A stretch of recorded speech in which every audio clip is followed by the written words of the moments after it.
The orphanage smelled of bleach and old regrets. Rita sat on the edge of her thin mattress, her hands tucked under her thighs to stop them from shaking. She was 18, but in the eyes of Mr. Kim, the orphanage owner, she was nothing more than a ledger entry. "Clean yourself up," he'd barked. "You've been sold." Sold. The word was a jagged knife.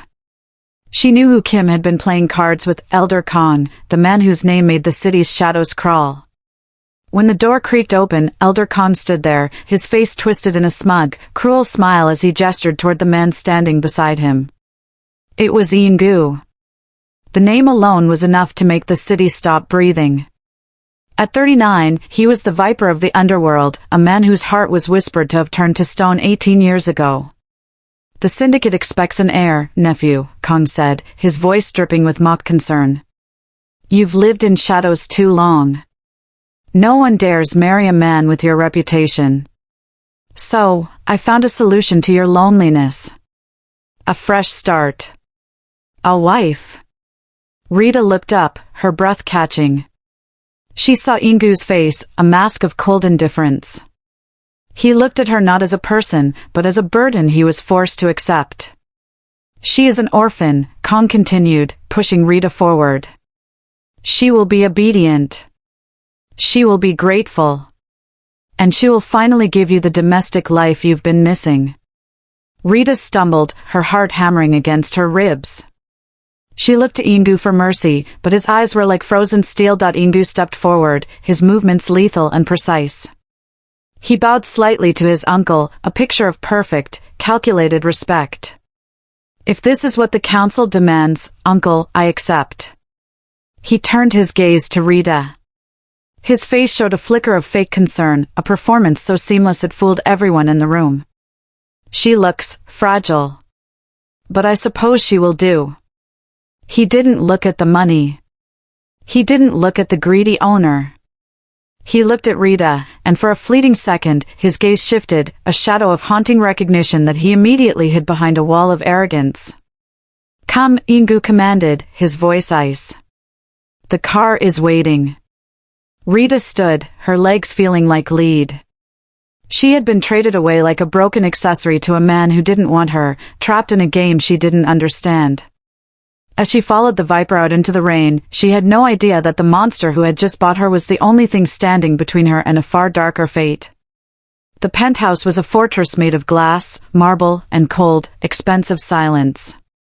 Rita stood in the center of the living room, her small duffel bag, containing everything she owned in the world, looking like a tragic mistake against the polished obsidian floor. She had spent the ride from the orphanage expecting the worst. She had braced herself for the cruelty of a man like Yin-gu, a man whose name was whispered in fear across every street corner in the city. She expected to be a servant, a prisoner, or a target. Instead, she was greeted by the muffled sound of her own heartbeat. Yin-gu walked past her without a word, his tailored suit jacket draped over one arm. He didn't lock the door. He didn't throw her into a basement. He simply gestured toward the hallway with his chin. "Your room is the first door on the left," he said, his voice a low, grovelly baritone that lacked the malice she had anticipated. "There is food in the kitchen. Do not go near the office at the end of the hall. Otherwise, the house is yours." With that, he retreated into his own quarters, leaving her alone in a space that felt larger than the entire orphanage. Over the next few days, Rita lived in a state of constant, humming confusion. She waited for the other shoe to drop. She waited for him to demand something from her, to make her clean, to hurt her, or to treat her like the accessory the orphanage owner had promised. It never happened.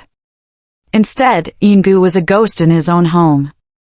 He was distant, his presence defined by the faint scent of cedarwood and expensive tobacco that lingered long after he left a room. He was protective in ways that felt suffocating yet undeniably kind. When she tried to venture out to the grocery store, she found a driver waiting for her, instructed to take her anywhere she wanted, provided she didn't leave his sight. If she stood near a window, a bodyguard would materialize in the hallway to ensure the glass remained unbroken. One evening, she found a silk robe and a pair of soft slippers placed neatly outside her door. Later, she discovered a shelf in the kitchen stocked with the specific brand of tea she had grown up drinking, a small, unnecessary luxury she hadn't mentioned to anyone. When she finally caught him in the dining room, she couldn't stop her tongue from betraying her curiosity. "Why?" she asked, her voice small but steady. "You don't want a wife. You don't want a servant. Why am I here?" Yin-gu paused, his fork hovering over his plate. He looked at her then, really looked at her. For a second, the cold mask he wore for the world slipped. There was a flicker of something raw in his dark eyes, a mix of sorrow and a strange, desperate need to keep her shielded. "You are here," he replied, his tone final and devoid of cruelty, "because the world is a dangerous place for someone like you. My home is the only place where I can guarantee you wake up breathing tomorrow." He stood up, adjusted his cuffs, and walked away, leaving Rita standing in the golden light of the dining room. She was surrounded by wealth, comfort, and safety, yet she had never felt more like a bird trapped in a beautiful, gilded cage. She didn't know who she was to him, and the mystery of his kindness was starting to scare her more than his reputation ever had. The dining room was a cavern of marble and dim, recessed lighting. Yin-gu sat at the head of the long table, a space that felt like an ocean between him and the girl he had dragged from the clutches of his uncle. He was nursing a glass of scotch, his eyes fixed on Rita, though he made sure to keep his expression unreadable. Rita was picking at her food, her movements careful and deliberate. She tucked a loose strand of hair behind her ear, her head tilting to the side in a way that caused Yin-gu's breath to hitch in his chest. It was a small, unconscious movement, a habit he hadn't seen in 18 years. "The pasta is too spicy?" he asked, his voice rougher than he intended. Rita jumped slightly, her eyes widening. A genuine, startled laugh escaped her, a light, musical sound that vibrated through the quiet room. As she laughed, her cheeks flushed, and a deep, distinctive dimple appeared on her left side, anchoring her face in a look of bashful embarrassment. Yin-gu gripped his glass so tightly his knuckles turned white. Era. The laugh. The tilt of the head. The dimple. It was as if a ghost had materialized in his dining room. Era had laughed exactly like that the night they had met, when they were both naive 19-year-olds dreaming of a life outside the violence of the syndicate. She had died in the same fire that had supposedly claimed their child, a tragedy he had blamed himself for every single day since. "No," Rita said, quickly covering her mouth, her dimple vanishing as she regained her composure. "I mean, no, it's perfect. I'm sorry. I didn't mean to be loud." "Don't apologize for laughing," Yin-gu muttered, turning his gaze back to his drink to hide the raw pain surfacing in his eyes. After she retreated to her room for the night, Yin-gu didn't go to his own bed. Instead, he locked himself in his private study. He pulled a dusty, encrypted drive from his safe, the file on the orphanage that his uncle had forced him to vet before the engagement. He didn't look at the financial documents or the background checks. Instead, he pulled up the original admission records from 18 years ago. His fingers flew across his keyboard, bypassing firewalls and digging into the deep, dark web databases that held the deleted records of the city's social services. He found the initial intake form for Rita, who had been dropped off at the St. Jude orphanage. It was handwritten, marked with a date that lined up perfectly with the disappearance of his daughter. The person who had dropped her off hadn't left a name, just a note: "Keep her away from the fire." Yin-gu leaned back, the blue light of the monitors reflecting in his weary eyes. He had spent his life believing he was a man who had lost everything. But as he looked at the grainy, black and white scan of the intake form, he realized he wasn't just guarding a hostage. He was guarding the only piece of his soul he thought had burned away decades ago. He made a quiet, lethal promise to himself: he would find out who had saved her, and he would burn anyone who had ever laid a hand on her to the ground. The next morning, the penthouse felt different. It was no longer just a luxury apartment. To Yin-gu, it felt like a holy sanctuary. He watched Rita from the hallway as she poured tea in the kitchen, her movements graceful and unhurried. He waited until she left for the library to study, then moved into her room like a phantom. His hands, which had strangled men and signed death warrants for syndicates, trembled slightly as he picked up her hairbrush. He plucked 3 strands from the bristles, placing them carefully into a small, sterile evidence bag. He wasn't a man who believed in miracles, he believed in proof. He bypassed his own syndicate's lab, knowing the reach of his uncle's spies, and instead drove to a private, off-grid medical facility in the industrial district. The lead technician, a man who owed Yin-gu a debt that could never be repaid, took the bag without a single question. 24 hours, the man promised. Yin-gu spent that day in a state of suspended animation. He sat in his office, his eyes fixed on the blank monitors. He replayed the last 18 years in his mind, stripping away the bitterness and looking for the truth. He realized that the day Era had been taken, a young driver of his, a boy named Minho, had disappeared as well. He had assumed Minho had turned traitor and fled. Keep her away from the fire. The note from the orphanage flashed in his mind. Minho hadn't run away. He had taken the baby, his baby, and vanished into the city's underbelly to keep her out of the crossfire. Minho had died in a botched hit-and-run 3 weeks later, a death Yin-gu had never bothered to investigate, assuming it was just another gang casualty. The weight of the realization hit him like a physical blow. The man he had ignored, the man whose life he hadn't bothered to save, had been the only one who had loved his daughter enough to sacrifice his own life for her. The notification pinged on his encrypted phone the next morning. Yin-gu didn't open the report in the office. He went to his car, parked in a dark corner of the underground garage, and opened the digital file. His eyes scanned past the complex genetic markers, straight to the bottom of the page. Paternity probability, 99.9%. He exhaled, a sound that felt like he was releasing 18 years of held breath. He wasn't just her protector anymore. He was her father.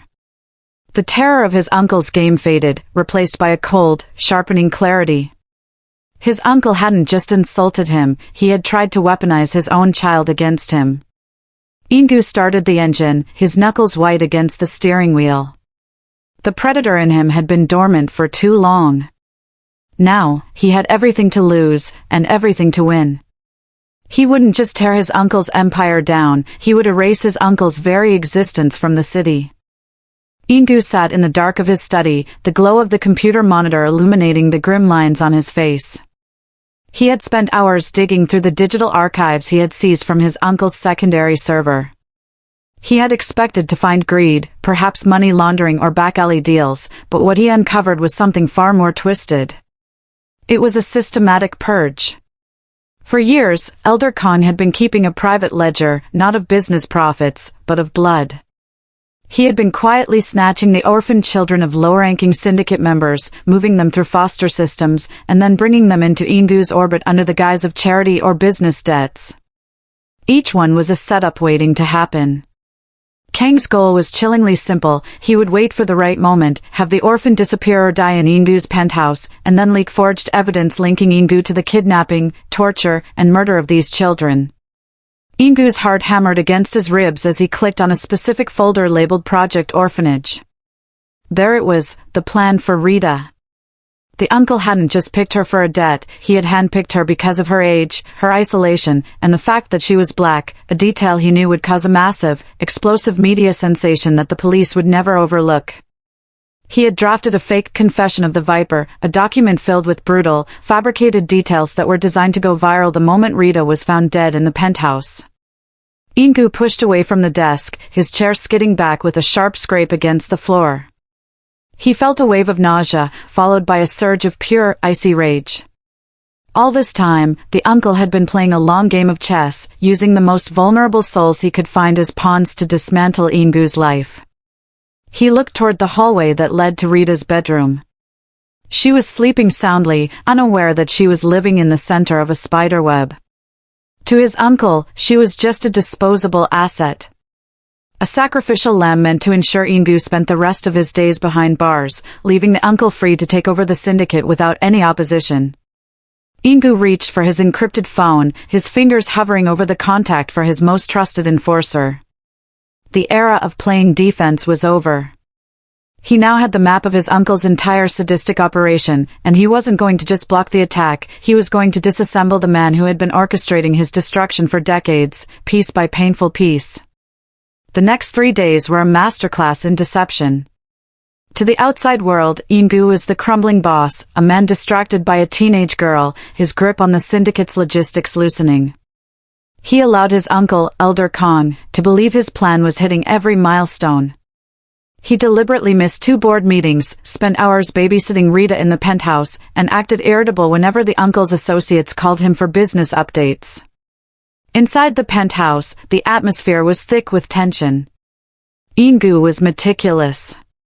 He had to be. He knew Kang's eyes were everywhere, in the vents, behind the paintings, and even in the household staff. Every time he spoke to Rita, he used careful, guarded language. He treated her with a distance that felt like ice, but his eyes were always darting to the security monitors, ensuring her perimeter was never breached. "Eat," he commanded one evening, sliding a bowl toward her. His voice was flat, devoid of the warmth he desperately wanted to show her. He had to keep up the charade. If the uncle suspected he cared for her, he would use her as a leverage point. "You're always so quiet," Rita murmured, her eyes searching his face.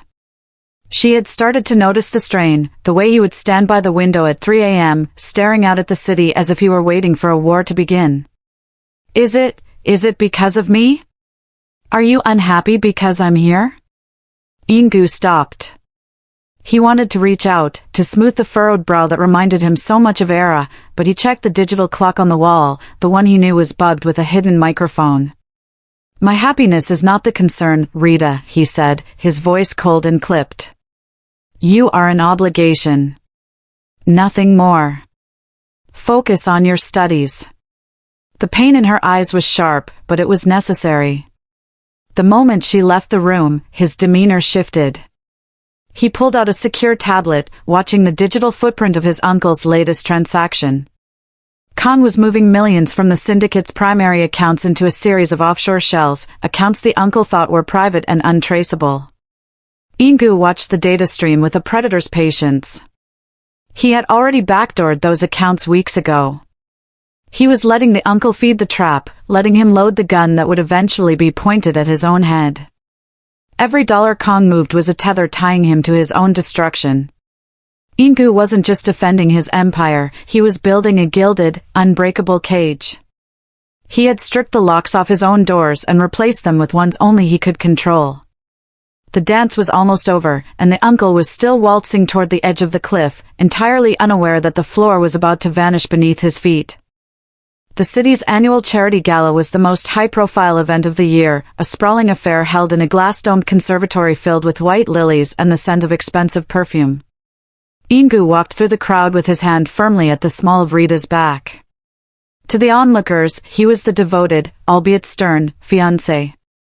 To his uncle, Elder Kong, he was a man who had finally let his guard down. Yin-gu could feel the tension in the room. He knew the uncle's men were embedded in the catering staff and the security detail. The plan was clear: wait for the lights to dim during the keynote speech, force Rita into a secluded area for a faux security breach, and then whisk her into a waiting van parked at the service exit. From there, she would disappear, and the headlines the next morning would be dripping with Yin-gu's supposed atrocities. "Stay close," Yin-gu murmured, his voice tight. "You're squeezing my shoulder," Rita whispered back, her face composed but her eyes scanning the room. She was getting better at reading the dangerous undercurrents of his life.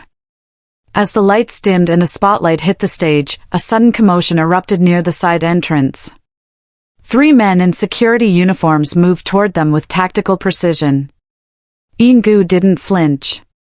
He didn't even turn his head. He simply pressed a button on his cufflink. In the blink of an eye, the security guards were tackled to the ground by Shadows, Yin-gu's elite personal guard, who had been hiding in plain sight as guests. There was no gunfire, no panic, only the swift, brutal removal of the threat. The guests remained oblivious, their attention fixed on the stage. Elder Kong watched from the balcony, his wineglass trembling in his hand. His face, usually a mask of calm, turned a sickly shade of gray. His trap had been dismantled before it had even begun. Yin-gu looked up, his gaze meeting his uncle's across the distance of the conservatory. He didn't look angry, he looked satisfied. He didn't rush toward his uncle, he didn't need to. He stood there, a stone wall protecting the girl standing beside him. The uncle retreated, his mind racing. How? He wondered. How did Yin-gu know? The girl was supposed to be a nobody, a disposable asset. He couldn't fathom the devotion Yin-gu was showing. It went beyond business, beyond reputation, and beyond any normal guardianship. Yin-gu leaned down to Rita, his voice barely audible over the music. It's over. Let's go home. As they walked out into the cool night air, Yin-gu didn't see a pawn. He saw his legacy, safe and breathing. The uncle, watching from the darkness, began to realize that his nephew wasn't playing a game anymore, he was fighting a war, and for the first time in his life, Elder Kong felt the cold, creeping sensation of being the one who was truly trapped.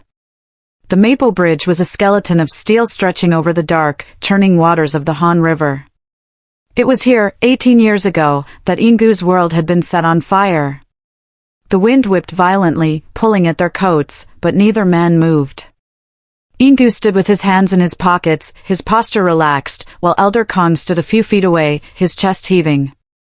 He had been intercepted by Yin-gu's men in the parking garage and brought here at gunpoint. You're a fool, Yin-gu, Kong wheezed, a jagged, broken laugh escaping his throat. He smoothed his suit, trying to regain the dignity of a man who still believed he held all the cards. You bring me here to the grave of your past? To what end? To cry over spilled milk? You think you've won because you stopped one little kidnapping attempt? Yin-gu didn't blink. He watched the headlights of passing cars wash over the bridge, his expression as unyielding as the iron girders above them. I didn't bring you here to cry, uncle, he said, his voice dangerously soft. I brought you here to show you that your greatest success was actually your biggest mistake. Kong sneered, his eyes darting toward the edge of the bridge. That girl? She was a piece of trash I picked from a gutter. A throwaway asset. I used her to make you look like a monster, and I would have done it a dozen more times if I had to. Yin-gu stepped forward, his shadow engulfing the older man. The temperature on the bridge seemed to plummet. He leaned in close, his lips nearly brushing the uncle's ear, and whispered with the precision of a lethal strike, You didn't just target a girl, Kong. You targeted my daughter. The laughter died in Kang's throat instantly. The man's face turned the color of ash. He stumbled back, his boots scraping loudly against the concrete. No, he stammered, his bravado shattering. That's impossible. The baby died in the fire. We all saw the reports. You saw what you wanted to see, Yin-gu hissed, his voice trembling with a lifetime of suppressed rage. You thought you were breaking me 18 years ago, but all you did was pave the way for your own extinction. Kong looked at Yin-gu, truly looked at him, and saw the cold, hollow gaze of a man who had nothing left to fear. The realization of his failure hit him like a physical blow. He hadn't been playing against a grieving nephew, he had been trying to destroy his own flesh and blood, and in doing so, he had handed Yin-gu the perfect, ironclad motive to erase him. The penthouse was silent, the kind of silence that follows a storm. The uncle was gone, dragged away into the night by Yin-gu's men, headed for a fate far worse than prison. The syndicate was finally clean, purged of the rot that had poisoned it from the inside out for nearly 2 decades. Yin-gu stood in the living room, his hands trembling as he laid a small, worn leather folder on the coffee table. He heard the soft tap of footsteps. Rita entered, her expression wary. She had seen the way his men carried themselves tonight, the way they looked at her with a new, strange respect. She knew something monumental had shifted. Sit, Rita, Yin-gu said, his voice unusually thin. She sat, her gaze fixed on the folder. Yin-gu opened it, sliding a set of papers toward her. The top document was the DNA report. Below it lay a handwritten letter, the paper yellowed and brittle with age, the ink faded but legible. I spent 18 years mourning a ghost, Yin-gu began, his voice breaking. I was told my daughter didn't survive the fire that took her mother. I was told there was nothing left to find. I was a broken man, and in my weakness, I stopped looking. Rita's eyes scanned the DNA results. Her breath hitched. She looked up at him, her eyes searching his face, the same high cheekbones, the same intense, piercing gaze. You knew?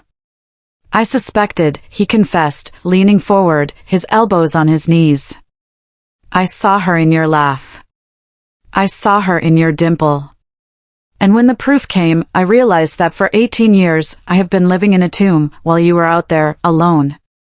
He reached into the folder and pulled out the letter, a final, desperate note from her mother, written the night she died, hidden away by the loyalist who had saved Rita. Rita took it, her fingers brushing the paper as she read the words of a woman she had never known, a woman who had fought to keep her alive until her very last breath. I didn't protect you, Rita, Yin-gu said, his eyes wet with a grief he had been too proud to show for a lifetime. I was your father, and I wasn't there. I spent years building a kingdom, but I didn't see that my princess was lost in the cold. I don't expect you to call me that, I don't even expect you to forgive me for the time I lost. But I am here now. And I will spend the rest of my life making sure you never have to be an orphan again. Rita looked at him, her eyes shining with tears. The man who had been a terrifying enigma was now just a grieving father. She reached out, her hand hovering over his, and finally, she let the wall fall. 6 months had passed, and the syndicate was no longer a rotting tree, it had been pruned, reshaped, and revitalized under the dual leadership of Yin-gu and his daughter, Rita. The penthouse no longer felt like a gilded cage, it was the command center of a new era. The annual Seoul Business Gala was held in the grand ballroom of the Shilla Hotel, a sea of crystal chandeliers and black-tie elegance. When Rita entered the room, the whispers didn't stop, they intensified. But they were different now. They weren't whispering about the orphan or the fiancé. They were whispering about the woman who had single-handedly helped dismantle the most corrupt faction of the city's underground. She wore a gown of midnight blue silk that seemed to move like liquid shadows, and around her neck hung a delicate diamond pendant, a symbol of her mother's memory. She walked with a poise that was entirely her own, a dangerous mix of her father's stoic presence and a newfound fire that was purely Rita. Yin-gu walked a few paces behind, his hand resting on his lapel, his eyes scanning the room with the protective pride of a father who finally had his heart back. You look like you're heading into battle, Yin-gu murmured, stepping to her side as they reached the center of the floor. Isn't that what business is? Rita replied with a small, knowing smile, the dimple in her cheek flashing. As they stood by the velvet-draped windows, a man detached himself from a group of wealthy tech moguls across the room. He was younger than the usual crowd, dressed in a sharp, modern tuxedo that fit him with casual perfection. He didn't approach with the fawning greed of a business partner or the fearful caution of an underling. He walked with a relaxed, almost playful confidence. He stopped in front of Rita, his dark eyes fixed on her with a spark of genuine curiosity. He didn't bow, he simply extended a hand, his gaze challenging her to be more than just a figurehead. They say the viper has a new set of teeth, the man said, his voice smooth and carrying a hint of a challenge. I've spent the last hour watching you navigate this room. You don't look like a girl who follows orders. You look like someone who writes them. Rita felt a jolt of excitement, a feeling of being truly seen, that she hadn't felt in a long time. She tilted her head, her gaze locking onto his. And you look like someone who expects me to be intimidated by a compliment. The man chuckled, a sound that was magnetic and warm. I'm Do-yoon. And I don't give compliments to people I plan on competing with. I think we're going to be very interesting rivals, Rita. Yin-gu stood just behind her, his posture stiffening, but Rita didn't flinch. She took Do-yoon's hand, feeling the spark of something electric and unexpected. She was the heiress of a legacy, but looking at the challenge in Do-yoon's eyes, she realized that her own story was only just beginning.